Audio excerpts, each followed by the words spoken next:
ஓம் மோஷிகவாகனமோதகஹஸ்த சாமலகர்ண விலம்பிதசூத்ரக வாமனரூப மகேஸ்வர புத்திர விக்ன விநாயக பாத நமஸ்தே.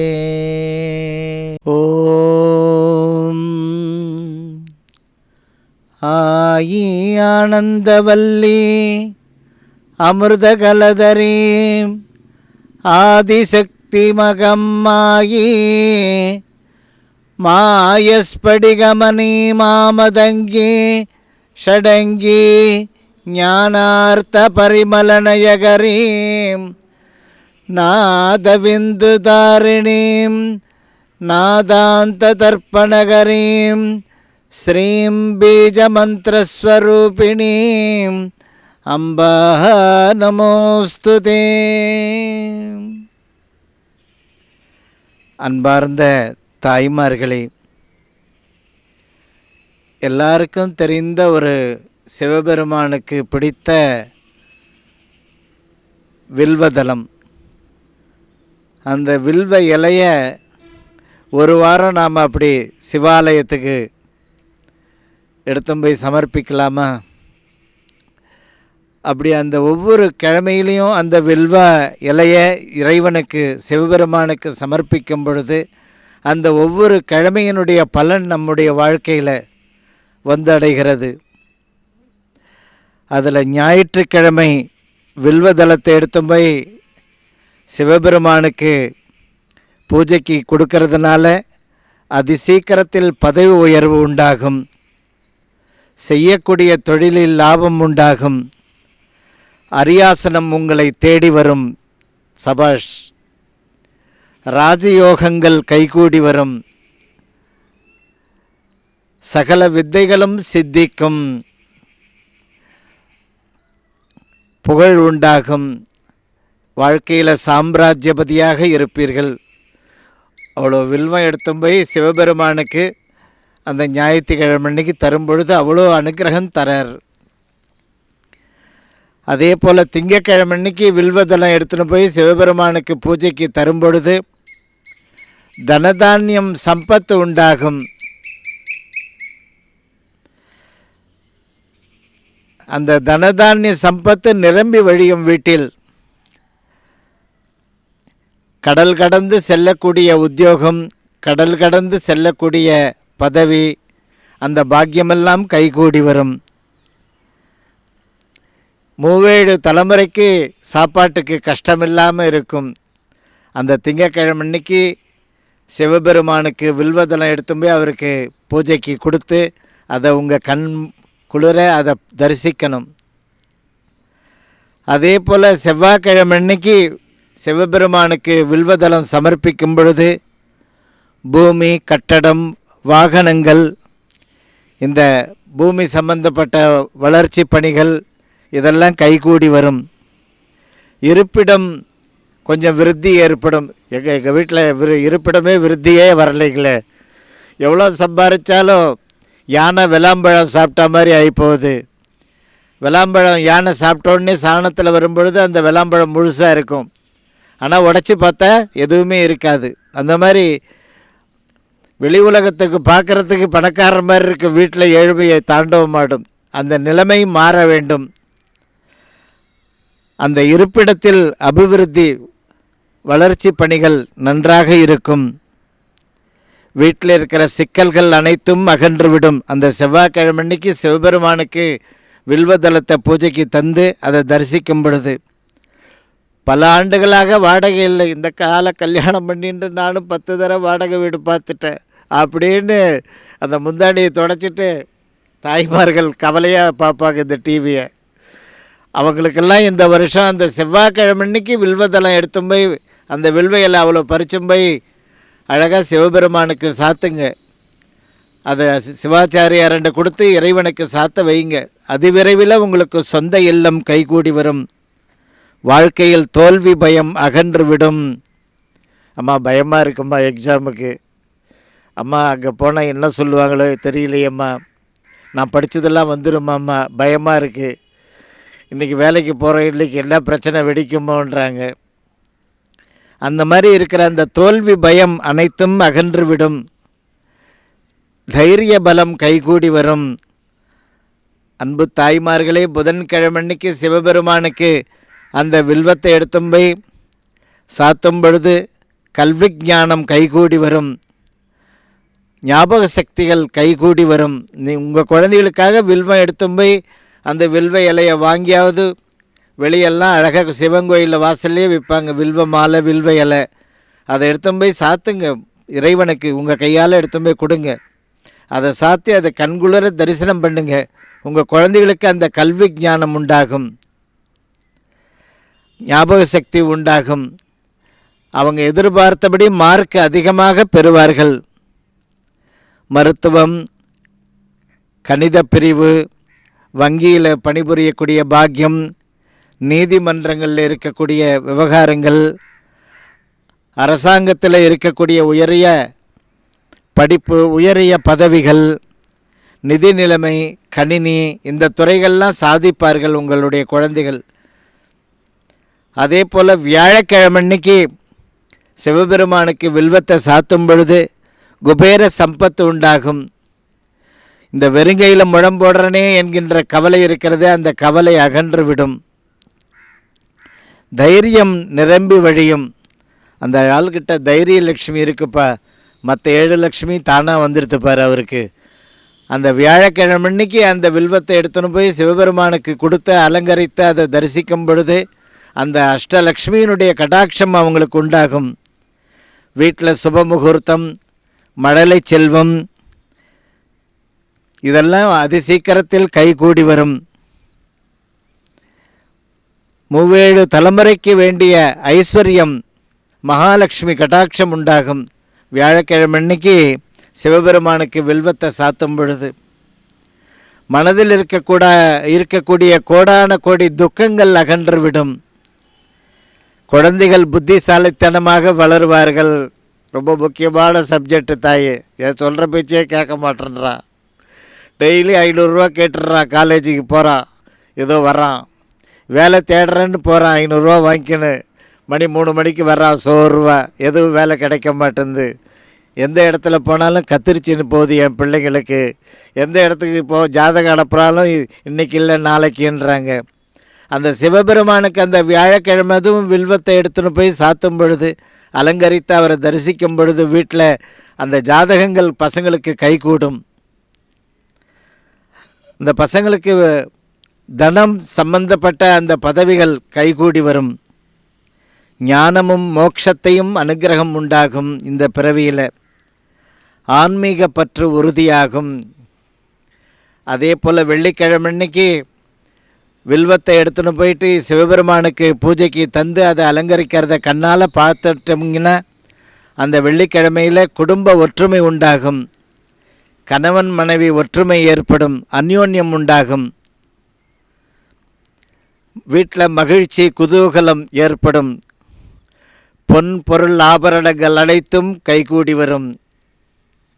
பொன் பொருள் ஆபரணம் பேப்பரில் எழுதி பாக்கெட்டில் வச்சுக்கிறப்பா. என் நிலமை அப்படி இருக்குது தாயே. அந்த வெள்ளிக்கிழமன்னைக்கு எடுத்து போய் வில்வம் அவ்வளோ கை நிறையா எடுத்து போய் கொடுங்க, சிவபெருமானுக்கு சாத்தட்டும், அலங்கரிக்கட்டும். அதை கண்ணால் பாருங்கள். அந்த வெள்ளிக்கிழமன்னைக்கு அந்த வில்வத்தை உங்கள் கையால் கொடுத்து அதை சாத்தும் பொழுது அந்த பொன் பொருள் ஆபரணங்கள் இதெல்லாம் உங்கள் வீட்டில் சேர ஆரம்பிச்சிடும். நவநிதியும் உங்களுடைய இருப்பிடத்தில் நிரம்பி வழியும். அல்லல்ல குறையாத ஐஸ்வர்யம் உண்டாகும். வெள்ளிக்கிழமையில் வில்வ மாலையோ வில்வத்தையோ எடுத்து போய் சிவபெருமானுக்கு சாத்தும் பொழுது, சனிக்கிழமையில் வில்வத்தை எடுத்துன்னு போய் சிவபெருமானுக்கு சாத்தும் பொழுது ஆயுள் பலம் உண்டாகும். தீர்காயுசாக இருக்கணும்பா. சஷ்டியப்த பூர்த்தி, பீமரத சாந்தி, சதாபிஷேகம், இந்த பாக்கியமெல்லாம் உங்களுக்கு கைகூடி வரும். அதே போல் தரித்திரம் உங்களை விட்டு நிவர்த்தி ஆகும். அதே போல் உங்களுடைய குடும்பத்தில் பகைவர்களுடைய தொல்லைகள் வேரோடு சாய்ந்து விடும். பகைவர்களுடைய தொல்லை, திருஷ்டி, செய்வன பாதிப்புன்னெலாம் சொல்கிறீங்களே, அதெல்லாம் தானாக விலகும். சிவபெருமானுக்கு சனிக்கிழமை அதுவும் வில்வத்தை எடுத்து போய் வாரி அழகாக அலங்காரம் பண்ணிவிட்டு அவரை தரிசனம் பண்ணுங்க. புத்திரர்கள் நல்வழிப்படுவார்கள். சொல்கிற பேச்சு கேட்கல தாயே, படிச்சிருக்கு, அந்த வேலை கிடைக்கல, ஏதோ ஒரு வேலைக்கு போகுது, அவன் கூட படித்தது லட்சத்தில் சம்பாதிக்குது, அதே மெடல் கோல்டு மெடல் தான், அதே படிப்பு தான் படிச்சிருக்கான், 30 ரூபா 35 ரூபா 20 ரூபா இவ்வளோ தான் சம்பாதிக்கிறானுங்க. அந்த பிள்ளைகள் நல்வழிப்படவில்லையே என்ற ஆதங்கம் கவலை இருக்கும் ஒவ்வொரு தாய்மார்களுக்கும். அந்த சனிக்கிழமை அதுவும் வில்வத்தை எடுத்துன்னு போய் கை நிறைய அங்கே சிவபெருமானுக்கு கொடுத்து அலங்கரியுங்கள். உங்களுடைய பிள்ளைகள் நல்வழிப்படுவார்கள். இந்த வருஷம் யாராலும் அசைக்க முடியாத சொத்துக்கள், புகழ், அசையும் சொத்து அசையா சொத்து சொல்கிறீங்களே, அதெல்லாம் உங்களிடத்தில் நிலைத்து இருக்கிற மாதிரி ஒரு ஐஸ்வர்யம் உங்களுக்கு உண்டாகும். உங்களுடைய வாழ்க்கையில் இருக்கக்கூடிய வியாதியும் வக்கையும் அகன்றுவிடும். மிக முக்கியமானது தாயே, அதுதான் முக்கியமாக. வீட்டில் வியாதிகள் இருக்கக்கூடாது. வரிசையாக வாரம் ஆஸ்பத்திரி போகுது, மாதம் ஆஸ்பத்திரி போகுது அப்படின்றாங்களே, அந்த தொல்லையெல்லாம் அகன்றுவிடும். நிகழ்ச்சி உங்கள் எல்லாருக்கும் பிடிச்சிருக்கோ? அம்மா கொடுக்குற டிப்ஸு செலவில்லாமல், அதே மாதிரி வாழ்க்கையில் ஒரு நல்ல நிலை, ஒரு நிரந்தர தீர்வு ஏற்பட வேண்டும் என்று அம்மா கொடுக்குற அபூர்வ விஷயங்கள், அன்னை ஆதிபராசக்திக்கும் சித்தர்களுக்கு இருக்கக்கூடிய சம்பாஷணை, அதை உட்காந்து அப்படியே மரத்தடியில் உட்காருவேன், நம்ம பாட்டு எழுதிகிட்டே இருப்பேன். இது 30 பேப்பர் ரெடி ஆகிட்ட உடனே கால் பண்ணுவோம், வந்துடுவாங்க. இந்த 30 அப்பப்போ அம்மா என்ன சொல்கிறாளோ, அவங்க சம்பாஷணை என்ன பண்ணுறாளோ அதை எழுதிகிட்டே வருவேன். அதே போல் சிம்மராசி கும்பராசிக்காரர்கள், இந்த சிம்மராசியும் கும்பராசியும் உங்களுடைய கையில் ஒரு நெல் பவழம் அணிந்து கொள்ளுங்கள். இந்த 20 மாதங்கள் ஒரு நித்தியமான ஒரு வளர்ச்சியை நோக்கி பயணிப்பீர்கள்.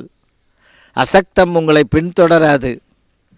நெல் பவுடரில் போடணுமா, வெள்ளியில் போடணுமாப்பா, யதாசக்தி உங்களுக்கு எது விருப்பமோ அதை போடுங்க. வீட்டில் பீரோவில் இருக்குது ரொம்ப நாளாக, சில பேருக்கு பேங்க்லேயே இருக்குமா, அது இன்னும் வெளியே வரலை அப்படிலாம் நினைப்பாங்களே, அதெல்லாம் கரெக்ட் பண்ணி ஒரு வெள்ளி நெல் பவிழம் இல்லை தங்கத்தில் ஒரு நெல் பவிழம் மோதிரம் சின்னதாக அழகாக போட்டுக்கோங்க. இந்த சிம்ம ராசியும் கும்பராசியும் இந்த 20 மாதத்துக்கு கம்பல்சரி போட்டுக்கணும். ஒரு பக்கம் ராகு கேது, இன்னொரு பக்கம் சூரிய புத்திரன், சபாஷ், ரொம்ப பெரிய ஜாம்பவான்கள். அதனால் அவங்களுடைய அனுக்கிரகம் நம்முடைய வளர்ச்சி, சத்தான விஷயங்களில் நம்மளை முன்னேற்றத்துக்கு கொண்டு வரணும். அதனால் அவசியம் இதை செய்யுங்க. வாழ்க்கையில் பின்னோக்கி இருக்கக்கூடிய விஷயங்கள்லாம் உங்கள் வாழ்க்கையில் பின்தொடராது. முன்னேற்றம் சமாச்சாரம் மட்டும் வரும் உங்கள் வாழ்க்கையில். அதே போல் ரிஷபம் துலாம் தனுசு கும்பம், அவர்கள் இந்த ராசிக்காரர்கள் மாதம் ஒரு அட்டண்டன்ஸ் பெருமாள் கோயிலுக்கு போய் போடணும் அவசியம். ரிஷபம் துலாம் தனுசு கும்பம் இந்த ராசிக்காரர்கள் அந்த பெருமாளை தரிசிக்கும் பொழுது உங்களுடைய வாழ்க்கை பயணம் லாபகரமாக இருக்கும். காரணம், இவங்களுக்கெல்லாம் திருஷ்டி உடனுக்குடனே பின்தொடர்ந்துடும். அந்த திருஷ்டி வராமல் இருக்கணும்னா பெருமாளுடைய அனுகிரகம் வேணும். உள்ளூரில் பெருமாள் கோயில் தான் தாயை தெருவிலே இருக்கார், போய் தரிசனம் பண்ணிட்டு வந்துடுங்க. பிரதி மாதமும் அந்த பெருமாளை தரிசனம் பண்ணும் பொழுது நிலைத்து இருக்கக்கூடிய செல்வங்கள் உங்கள் வாழ்க்கையில் வந்து சேர ஆரம்பித்து விடும். உங்களுடைய வாழ்க்கை தரம் நன்றாக இருக்கும். அன்பு தாய்மார்களே, அதே போல் இப்போ இருக்கக்கூடிய அந்த சிம்ம ராசி கும்பராசி இந்த ராசிக்காரர்கள் முடிந்தால் அம்மா ஏதாவது பீடத்தில் பரிகாரம் செய்யலாமா? பாதுகாப்புக்கு 3 யாகமும் ஒரே நேரத்தில் நடக்கணும். சத்ரு சம்ஹார யாகம், பரசுராமருடைய யாகம், வனதுர்கா யாகம். இந்த 3 யாகமும் ஒரே நேரத்தில் செய்து அந்த சிம்மம் கும்பராசிகாரர்களுக்கு பாதுகாப்பு செய்து கொள்ளுங்கள். ஜான் ஏறினா முழம் சறுக்குது தாயே. படி ஏறினே வந்தேன், அப்புறம் 4-5 மாதம் ஒன்றும் இல்லை, திருப்பி படி ஏறுறேன், திருப்பி 4-5 மாதம் ஒன்றும் இல்லை, இப்படி இருக்கே, அதை சரியாகணும் தாயே. இந்த 3 ஹோமங்களும் அந்த ராஜராஜேஸ்வரி பீடத்தில் அம்பாள் எதிரில் 3 வேதிகை மேடை அழகாக கட்டி உங்கள் கையாலேயே அந்த ஹோமம் செய்யலாம். இல்லை அதுக்குரிய நிதி அனுப்பி, அம்மா எங்களுக்காக அதை செய்த அந்த யாக சாம்பால் அனுப்புங்க, எங்களுக்கு ரட்சையை நெத்தியில் இட்டுக்கிறோம். அதை செய்யும் பொழுது பெரிய வேலைகளை ஆரம்பிக்கக்கூடிய பாக்கியம் உண்டு. இப்போ இருக்கிற காலகட்டம், இந்த 2-3 வருஷத்தில் நீங்கள் இந்த ஆண்டிலேருந்தே பெரிய வேலைகள்லாம் ஆரம்பிக்கணும். பெரிய வேலைகள், பெரிய பணவரவுகள் சந்திக்கக்கூடிய பாக்கியம், அதை கையால் வாங்குகிற பாக்கியம், அதை செயல்படுத்தக்கூடிய பாக்கியம், இதெல்லாம் இப்பொழுது தருகிறார் கடவுள். அதனால் இந்த சிம்மராசி கும்பராசிக்காரர்கள் பீடத்திற்கு ஃபோன் பண்ணி அதை அவசியம் செய்யுங்க. உங்கள் வாழ்க்கையில் பகைவர்கள் பின்தொடர்ந்து வருகிறார்கள், அந்த பகைவர்கள் வரக்கூடாது. இந்த பூஜை செய்து அந்த பகைவர்கள் இல்லாமல் வாழ்க்கையை பயணிங்கள். முக்கிய அறிவிப்புமா, இந்த செவ்வாய் புதன் வியாழன் ஆகிய தினங்களில் சென்னையில் முகாமிட்டிருக்கேன்.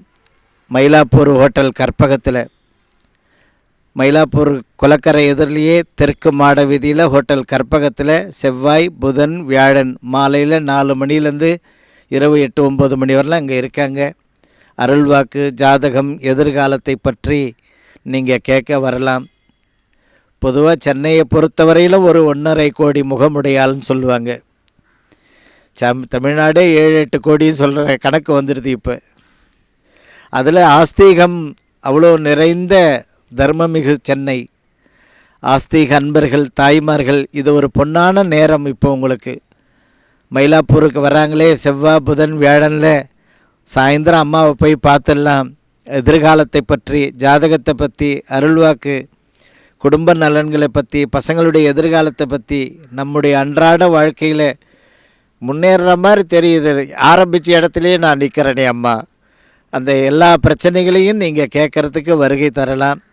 இதில் ஒரே ஒரு நிபந்தனை என்னென்னா, ஃபோன் பண்ணி அம்மாக்கிட்ட அப்பாயின்மெண்ட் வாங்கிக்கின்னு வாங்க. அன்பு தாய்மார்களே, வளர்பிறை தசமியில் நெல்மணிகளை ஒரு 2 சரங்கா நெல் எடுத்து அழகாக ஸ்ரீராம ஜெயம் எழுதலாம், அல்லது ஸ்வஸ்திக் வரையலாம், ஹரிவோம்னுட்டு வரையலாம். அந்த நெல்மணிகள் 2 சரங்கா எடுத்து வளர்பிறை தசமியில் செய்யணும். அதாவது எதுக்காகனாக்க, வீட்டில் எல்லா செல்வங்கள் இருக்குது தாயே, நிம்மதி இல்லை தாயே அப்படின்றாங்க. நிம்மதி வரணுன்னாக்க ஆரோக்கியமான வளர்ச்சி பணி வீட்டில் நடக்கணும். அது நடக்கலை. ஆரோக்கியமான வளர்ச்சி பணி நடந்தால் அந்த வீட்டில் ஐஸ்வர்யம் தங்கும். எல்லாத்துக்குமே அந்த ஆரோக்கியமான வளர்ச்சி பணி வேணும், குடும்பத் தலைவன்லேருந்து குழந்தைகள் வரையிலும். அந்த நெல்மணிகளை 2 சரங்கா எடுத்து இன்றைக்கி வளர்பிறை தசமிப்பா ஒரு தட்டில் அழகாக ஸ்ரீராம ஜெயம், இல்லை ஸ்ரீராம், ஹரிவோம், நமசிவாயம், ஓம் முருகா, ஏதாவது உங்களுக்கு தெரிஞ்சது இங்கிலீஷ்லேயோ சமஸ்கிருதத்துலேயோ ஹிந்திலேயோ தமிழ்லேயோ தெலுங்குலேயோ கன்னடாவிலேயோ மலையாளத்துலேயோ அழகாக எழுதுங்க. அந்த தசமி அன்னைக்கு எழுதி வைங்க. அப்படி எழுதி வைக்கும் பொழுது உங்கள் வீட்டில் இருக்கக்கூடிய கோடான கோடி துக்கங்கள், கஷ்டங்கள் இதெல்லாம் அகன்று விடும்.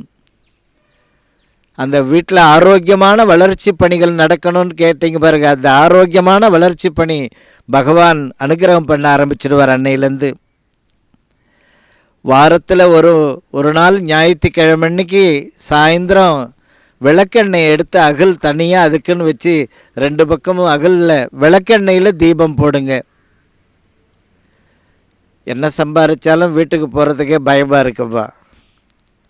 சில குடும்பங்களில் என்னன்னாக்கா, அந்த சைக்கிள் வருதா பாருறா, அந்த 2 வீலர் வருதா பாரு, காரு சவுண்டு கேட்குதா பாருன்னுவாங்க அந்த குடும்பத்தில். என்னன்னா, ஐயோ சுனாமி வருது, அப்படி சுனாமியா வரும்போது என்ன டென்ஷனோடு வராரோ வீட்டுக்குள்ளார, அந்த வெளி பிரச்சனைகள்லாம் எடுத்துன்னு வராரு அப்படின்னுவாங்க. அந்த வெளி பிரச்சனைகளுக்கே கொண்டு வராரேன்னு கவலை இருக்கும். இல்லை வீட்டில் எது தொட்டாலும் நஷ்டத்தில் போய் முடியுது. இந்த கஷ்டமெல்லாம் நிவர்த்தி ஆகிறதுக்கு எளிய பரிகாரம் சொல்லுங்கள் தாயே. அந்த விளக்கெண்ணெயில் தீபம் ஞாயிற்றுக்கிழமை சாயந்தரம் ஒரு 6 மணிலேருந்து 7:30க்குள்ளார ஒரு 10 நிமிஷம் விளக்கெண்ணெயில் தீபம் எரிந்தால் உங்களுடைய குடும்பத்தில், உங்கள் குழந்தைகளுடைய ஜாதகத்தில், உங்கள் ஜாதகத்தில் அங்கே வீட்டில் இருக்கக்கூடிய பெரியவங்க காலத்திலிருந்து இருக்கக்கூடிய கஷ்டங்கள் இதெல்லாம் தானாக அந்த கெட்ட நேரங்கள்லாம் நிவர்த்தி ஆகி அந்த வீட்டில் சம்பத்கரம் உண்டாகும், க்ஷேமங்கள் உண்டாகும், வளர்ச்சி பணிகள் உண்டாகும். அந்த வீட்டில் இருக்கக்கூடிய ஏற்றத்தாழ்வு மனசு ரீதியாக கவலைப்படுவாங்க. எல்லாம் பண்ணி வச்சுருப்பா எஜமானி, எல்லோரும் சாப்பிட்டு முடிப்பாங்க. அந்த அம்மா கன்னத்தில் அப்படி கை வச்சு உட்காந்துன்னே இருப்பாங்க. அம்மா நீங்கள் சாப்பிட்டீங்கன்னா பாத்திரம் எடுத்து விலைக்கு போடலாம். அப்படியா? அது இவ்வளோண்டு சாதத்தை போட்டு ரசத்தை போட்டு சாப்பிட்டு எழுந்துடுவாங்க. என்ன தாய் அப்படியே எல்லாமே இருக்குது, எதுவும் சாப்பிடலையேன்னுவாங்க. கவலையை இதெல்லாம் அந்த விளக்கெண்ணெயில் தீபம் போடுங்க. ஞாயிற்றுக்கிழமை சாயந்தரம் வீட்டில் இருக்கக்கூடிய கஷ்டங்கள் தானாக விலகிடும். சரி, இந்த ஒரு சாமி இவர் இவ்வளோ அழகாக பேசுகிறாரு, நம்ம வீட்டில் இருக்கிற மாதிரியே கூட நின்று நம்மளோட பேசுகிற மாதிரி இருக்கே இந்த நிகழ்ச்சி. அதாவது விழுப்புரம் மாவட்டம் திண்டிவனம் நகரிலிருந்து இந்த செஞ்சி திருவண்ணாமலை போகிற ரோட்டில் ஒரு 5 கிலோமீட்டர் திண்டிவனத்துலேருந்து பெலாக்குப்பம் கிராம எல்லையில் இந்த ராஜராஜேஸ்வரி அருள்வாக்கு பீடம். இங்கே செவ்வாய், வெள்ளி, ஞாயிறு அருள்வாக்கு நடைபெறுகிறது. இந்த நிகழ்ச்சி உலகம் பூராவும் பார்க்குறீங்க. எல்லாரும் உலகம் பூராவும் ஃபோனில் எல்லா விஷயங்களையும் கேட்குறீங்க. ஒரு முறை அம்மாவை நேரடியாக அருள்வாக்கு கேட்கணும், தரிசனம் பண்ணணும். என்னை நோக்கி ஒரு அடி வை, உன்னை நோக்கி 1000 அடிகள் வைப்பேன்ற மாதிரி அம்பாள் உங்களுக்கு அனுகிரகம் பண்ண ஆரம்பிச்சிடுவேன். இந்த செவ்வாய், வெள்ளி, ஞாயிறில் பீடத்துக்கு அருள்வாக்கு எதிர்காலத்தை பற்றியெல்லாம் அறியலாம். தொலைபேசியில் தொடர்பு கொண்டு அப்பாயின்மெண்ட் வாங்கிக்கின்னுட்டு வாங்க. அன்பு தாய்மார்களே, மஞ்சள் கோலம் வரைந்து ஒரு நெய் தீபம் போடுங்க. குலதெய்வம் தோஷம் நிவர்த்தியாகும், பித்திருக்களுடைய தோஷம் நிவர்த்தியாகும். படம்லாம் ஃபோட்டோலாம் போடு அமக்கலமாக இருக்கிறானுங்க. இங்கே பாரு வெறும் பாக்கெட்டாக இருக்குது அப்படின்னு அந்த ஃபோட்டோவை பார்த்து சொல்லுவாங்க பசங்க. யார்? தாத்தா, பெரிய தாத்தா, பாட்டி, இவங்க எல்லாரையும் வரிசையாக ஃபோட்டோ இருக்கும். அவங்கெல்லாம் பாரு 10 விரலில் மோதிரம் போட்டுருக்கா பார்த்தியா அதனால் அப்படி இந்த பசங்க கிண்டல் பண்ணும். ஏன்னா அப்படி சொல்கிற தாத்தா ஜமீன்தார் மாதிரி இருந்தார்ரா, அவர் 100 வேலி ஆடினார். இங்கே 10 ஏக்கருக்கே உழறதுக்கு பேங்க்கில் லோன் நடையாக நடக்கிறேன். அதாவது பயிரிடுறதுக்கு. பயிரிட்டாலும் அந்த நகையை மூட்டு எடுத்து வர முடியல. எவ்வளோ வச்சாலும் இழுத்துக்கினே இருக்குது விவசாயம். எந்த வேலையில் போனாலும் சரி டபுள் நஷ்டங்கள், காசு செலவாகுது அப்படின்னு புலம்பின்னு இருப்பாங்க. அந்த மஞ்சள் தூளில் கோலம் வரைந்து அந்த நெய் தீபம் போடும் பொழுது அந்த பித்திருக்களுடைய குறைபாடு இருக்கும், அதெல்லாம் நிவர்த்தி ஆகும். குலதேவதை சந்தோஷமாக வீட்டில் வாசம் செய்ய ஆரம்பிச்சிடுவா. வீட்டில் லக்ஷ்மி கடாட்சம் உண்டாகும். தாயை அவசியம் வாரத்தில் ஒரு நாள் மஞ்சத்தூள்லேயே ஒரு தாமரைப்பூ வரைந்து அது பக்கத்தில் 2 நெய் தீபம் போட்டுடுறேம்மா. அந்த லக்ஷ்மி கடாட்சன்றீங்களே அது வேணும். குலதெய்வம் எதுன்னே தெரியல எங்களுக்கு. குலதெய்வம் வீட்டுக்கு வந்துடுவா, நல்லதை செய்ய ஆரம்பிச்சிடுவாங்க. வியாழக்கிழமையில் பெருமாளை தரிசனம் பண்ணுங்க. உங்களுடைய பொருளாதாரம், உங்களுடைய வளர்ச்சி பணி சிறப்பாக இருக்கும். ஏகாதசியில் ஒருவேளை ஆகாரம் துறந்துடுங்கள். எல்லாரும் என்ன சொல்லுவாங்க, ஏகாதசியில் தனக்கு கரெக்டாக பெருமாள் கதவை திறந்து மோட்சத்தை கொடுக்குறாருன்றாங்க. வேதம் சொல்கிறது சரி. இந்த உலகத்தில் வாழறமே நாம், நம்ம வீட்டில் 7-8 டிக்கெட் இருக்குது, எதுவும் சரியாக செட்டில் ஆகலையே. இந்த ஏகாதசியில் அது கூட ரகசியம் இருக்குது. என்னென்ன, அந்த ஒரு வேளை ஆகாரம் துறங்க, வீட்டில் இருக்கிற 7 டிக்கெட்டுக்கு தானாக க்ரீன் சிக்னல் கொடுத்துருவார். அதாவது வளர்ச்சி பணி, உத்தியோகமாக ரைட், மழலை செல்வமாக சிக்னல், க்ரீன் சிக்னல். திருக்கல்யாணங்களை இன்னும் 2-3 மாதத்தில் ஏற்பாடு. பீரோ வெறும் பீரோவாக இருக்குது தாயே. சாதாரண வாழ்க்கையாக இருக்கும். 60-70 லட்சம் ரூபாய் கடன் இருக்கும். எப்படி வந்ததுன்னு தெரியல அப்படின்றாங்க. அந்த ஏகாதசியில் ஒரு வளர்பிறையில் விரதம் இருக்கும் பொழுது நம்முடைய வாழ்க்கைக்கு உண்டான மோட்சத்தையும் அனுகிரகத்தையும் தரார். அடுத்தது வீட்டில் இருக்கிற சூழ்நிலைகள் அனைத்தும் சரியாயிடும். சரி தாயே, இன்றைக்கி ஏகாதசி வளர்பிறை, ஒரே ஒரு காஃபியை சாப்பிட்டு சைலண்ட்டாக 12 மணி வரல காலத்தை ஓட்டிட்டு அப்புறம் சாப்பிட்றேன். அன்றைய தினம் வாழை இலையில் சாப்பிடுங்க மறக்காமல். அதே போல் பகைவர்கள் விரட்டி கொண்டு இருக்கிறாங்க தாயே. எங்கே போனாலும் சத்துரு தொல்லை, அதே போல் பண கஷ்டங்கள், மாறி மாறி வியாதிகள், வீட்டில் ஒரு சந்தோஷம் இல்லைம்மா, அந்த வெள்ளியில் சின்னதாக ஒரு உருவம் வாங்கி மகமாய் கோயில் உண்டியில் போடுங்க.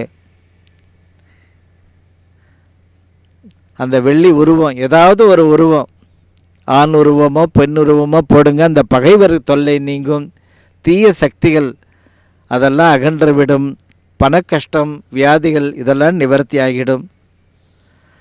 அதே போல் கோதுமை மாவில் கெட்டியாக பிசைஞ்சு அதில் அகல் மாதிரி செய்து நெய் தீபம் போடுங்க.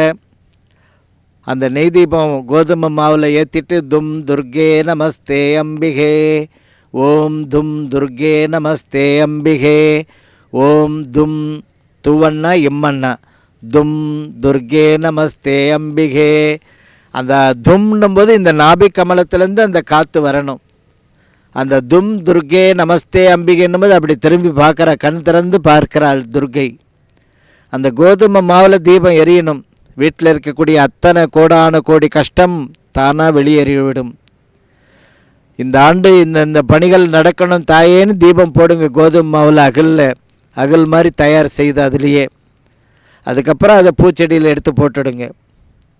அப்படி பண்ணும் பொழுது அந்த தும் துர்கே நமஸ்தே எண்ணிக்கை இருக்கா, ஒரு 9 தரம் 5 தரம் அழகாக சொல்லுங்கள். நமஸ்காரம் பண்ணிவிட்டு உட்காந்து சொல்லிவிட்டு அப்புறம் உங்கள் பணிகளை கவனிங்க. உங்களுடைய வீட்டில் இருக்கக்கூடிய அனைத்து கஷ்டங்களும் பர்மனெண்ட்டாக விலகிடும். அன்பு தாய்மார்களே, செம்பு உலோகத்தில் வீட்டில் சமையல் அறையில் பயன்படுத்துறதுக்கு ஆரம்பிங்க. அப்படி சமையல் அறையில் செம்பு உலோகத்தில் பயன்படுத்தும் பொழுது கண் திருஷ்டி, பொருளாதார பிரச்சனை இதெல்லாம் நிவர்த்தியாகும். பணம் சேர ஆரம்பிக்கும். மிக முக்கியமானது, ஒரு செம்பு தவளையில் தண்ணி பிடிச்சி வச்சுருங்க, இல்லை செம்பு டம்ளர் 4 வாங்கி வச்சுருங்க. டெய்லி பசங்க அது வீட்டில் இருக்கிற பெரியவங்கள்லேருந்து குழந்தைங்க வரலாம் அந்த டம்ளரில் தண்ணி குடிக்க பழகட்டும். அந்த செம்பு இருந்தால் அவ்வளோ தனதானியம் நிரம்ப ஆரம்பித்து விடும். தர்மஸ்தாபனங்களில் ஏதாவது ஒரு மாதத்தில் ஒரு முறை, 6 மாதத்துக்கு ஒரு முறை சாப்பிடுங்க. அந்த சமபந்தி போஜனத்தில் பெருமாள் சமபந்தி போஜனத்தில் கம்பல்சரி தினம் அந்த வைகுண்டத்திலிருந்து அந்த சமபந்தி போஜனத்தில் உட்கார்ந்து சாப்பிட்டு எழுந்திருக்கிறார். மாதத்தில் ஒரு தினம் நீங்களாவது அந்த சமபந்தி போஜனத்தில் உட்கார்ந்து சாப்பிட்டுட்டு வாங்க. உங்கள் கை நிரம்ப ஆரம்பித்து விடும்.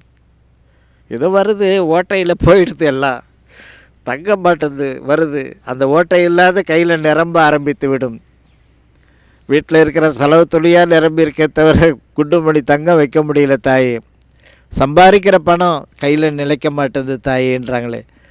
இப்போ மந்திராலயத்தில் அனுதினமும் அன்னதானம், திருமலையில் அனுதினமும் அன்னதானம், தர்மஸ்தாபனங்களில் அன்னதானம் நடக்குது. அதில் ஒரு வேளை சாப்பிடும் பொழுது அந்த மகாவிஷ்ணு உட்கார்றாராம் ஒவ்வொரு நாளும் அந்த சமபந்தி போஜனத்தில். நீங்களும் உட்கார்ந்துருக்கும்போது அந்த பெருமாளுடைய ஒரு அனுகிரகம் கிடச்சிடும்.